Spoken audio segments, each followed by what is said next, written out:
But again, I'll say this much: Luke Ryan was the actual hero. He was. There were other people that had a hand in helping him get there, but him and his persistence is what brought everything to light, because they ended up with calling everybody to court.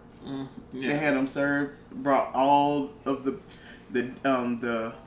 general, with the attorney's office, all of them, they all had to come up and testify. So what we hadn't really touched on about Luke Ryan, because like I said, been getting out of order. One of the things that happened was when remember I said he finally got a hold of those contents. And he's the guy who found out that those assorted papers in that box was all her counseling and therapy records. No, he went. He had to ask for those.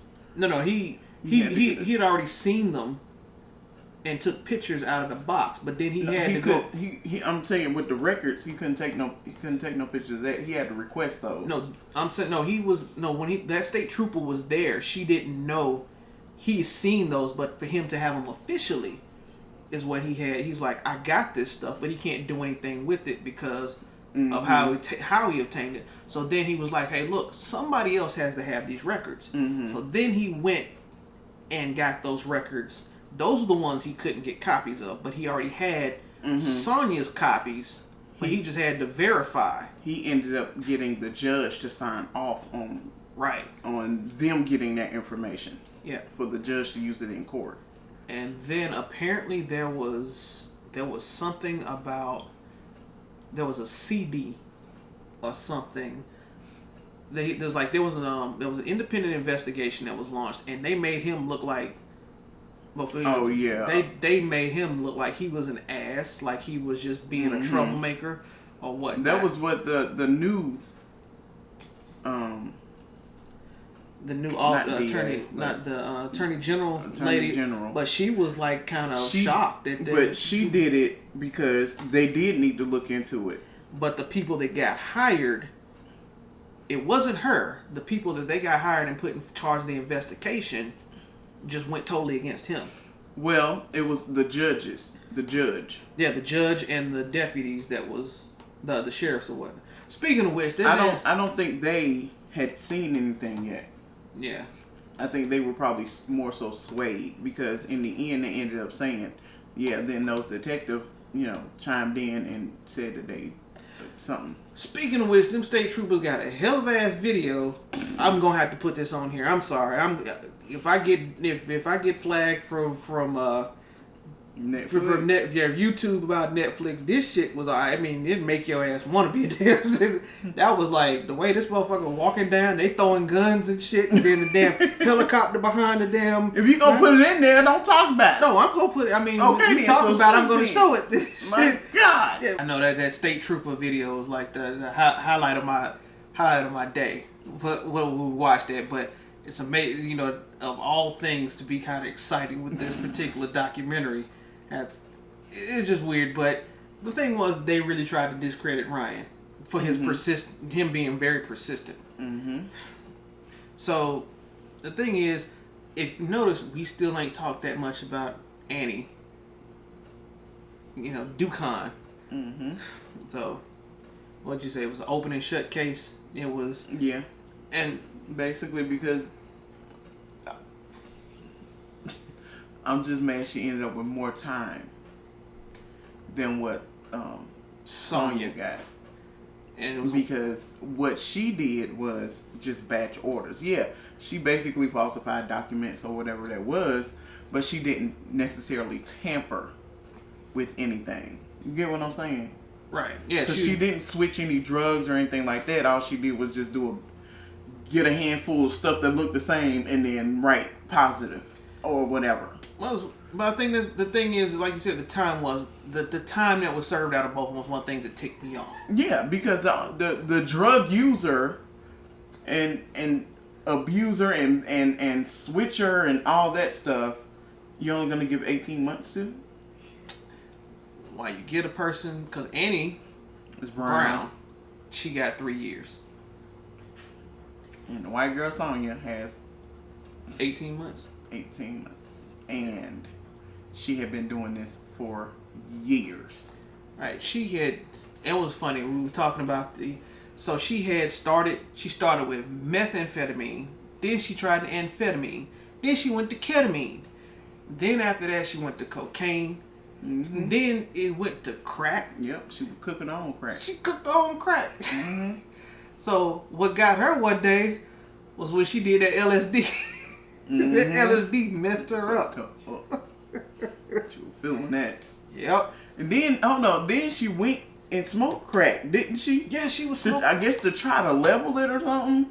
Right, yeah, she did do that. Mm-hmm. She tried to... Yeah, like what the fuck? You got crack and LSD. But then she sat there and she said, I only did like 1 or 2 tests that day. That bitch had about 10 of them damn things that day. Oh my gosh. And it was like, what the fuck? Knowing that you have taken a drug you've never had before. Mm-hmm. Everybody knows LSD. You're going to see the music. You're gonna see little fairies everywhere. That shit. It's gonna look like that show Happy. Oh that yeah, damn unicorn dancing around. I need to finish that too. So yeah. So all in all, the crazy stuff that happened is when they did finally found out how far back she went mm-hmm. to doing this, which actually made her worse mm-hmm. than the Annie. I think Annie, both of them have been doing it almost 10 years, haven't they? I don't know, but it's either way, it's crazy. One thing is, if you're one of those people who want to see how fucked up the justice system can be when they're trying to cover some things up, and on top of that, you also, just like what's going on with the pandemic outside, you can see it just takes one little thing mm-hmm. that you're relying on to throw a chink in the armor. And what's even worse is, on both sides of that map, you've had employees complaining about those people, mm-hmm. and nobody did anything. Yep, because Sonia's employees were talking about how she would be coming and going all day long, like, like 20 minutes at a time. Mm-hmm. Like, what you doing? And Annie's people were complaining about, hey, look, she's not doing what she needs to properly. Mm-hmm. That's why she's putting out 4 times the workload. Mm-hmm. But the thing was, she was cranking out numbers. She was their golden girl. But if any other profession, and I understand this was like 8 years ago, 8 years ago when all this stuff went down with them. Mm-hmm. We know in any other profession, especially, if you're a specific brown person, someone comes snitching on you, mm-hmm. you probably going to be out that door within a day. Yep. Or they going to find out what's going on. Oh, they really going to find out what's going on. Yep. But, again, the state needed to be held liable, which is why the reason the ACLU came in, because it's like it says, these chinks in the armor, this one, this whole system was relying on one particular mm-hmm. piece of the puzzle. Yep. And the good thing is, I think it did make them, on both sides, really take more accountability for what they were doing so far as the state. I mean, yeah, and even then, if their workload as well is so much, mm-hmm. then there's that pressure to hurry up and get it done. Right. So it's kind of like. And I think what was even interesting, they wanted to say, oh, well, they cost, you cost the state, millions of dollars.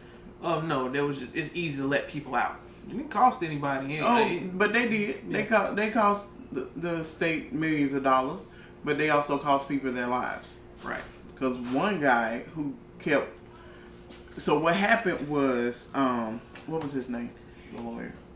With Luke Ryan. Luke Ryan. Yeah, Luke Ryan. He had been fighting with these people over and over again. At one point, they let the convicted people out. Anybody who had even had, if she had tested their, if Sonia had tested their stuff, the judge released them. So then, next thing you know, by them determining that, hey, well, she didn't start till 2012. That judge. Those people had to come back and be sent back to jail. So then, luckily, he was able to get this one particular guy out, and you'll see his wife doing all the talking, and that's because one day he calls Luke up, and he's like, "Hey, so what's going on?" With all this hanging over his head, Luke is like, "Man, look, I don't know. Hopefully it don't come down to it." That man ended up killing himself. Yeah. Because it was too much to bear. Like going in and out. It's bad enough you have to struggle to find a job once you're free, but then you get used to seeing your kids and doing all this, and then you're being punished again because of their fuck up. Right. So I believe he just couldn't take it no more. Yeah. Being uncertain about what was gonna happen. But there were some, outside of the mass release of people in the documentary, they do touch on some people ended up having some good stuff. They wanted to try to do the whole thing of the state wanted not to release all those people because of some of them were violent offenders, yada yada yada. I understand you got a couple bad apples in there that also got mixed in with some people just on some actual misdemeanor stuff that were non-violent criminals. But at the end of the day, at this documentary, there were some people who, like the one that she talked about, who, if he had stayed out, or if it was one of those things like the lawyer said, maybe if he would have served his 4 or 5 years, there would have been nothing behind him. Right. But this particular guy, there was a couple good ones where there were some one good guy. Things. But even then, even now, they're going back to court, fighting for was it restitution or something? Yeah. And for one guy, and it's it's sad. It's sad. They may have messed up, messed up, but who's to say? If the people that you're supposed to rely on can't get it right, that's like when police officers lose evidence.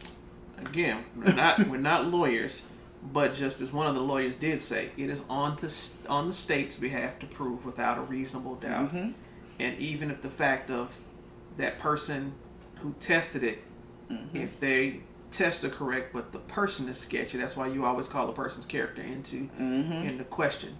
And that right there in itself is reasonable doubt. Yep. We're not lawyers. Yep. Please consult an attorney about your cases or whatnot if you have questions.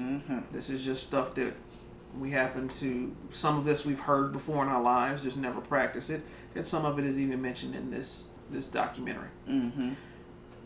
There's a lot more that we didn't cover in this, which is why you need to watch it. Yeah, you ain't got nothing else to do.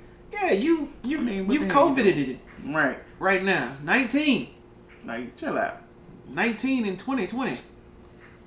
So catch them Netflix, and we appreciate you spending time with us.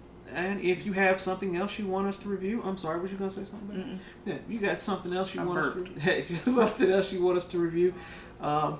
Leave it in the comments below, or leave it at the email that's also in the description below, or leave it at married WOP@gmail.com, which is the email that should be in the description below. But it'll be on the screen. And there he goes. Yep. Oh, I'm Micah. I'm Jay. And we'll catch you on the next one.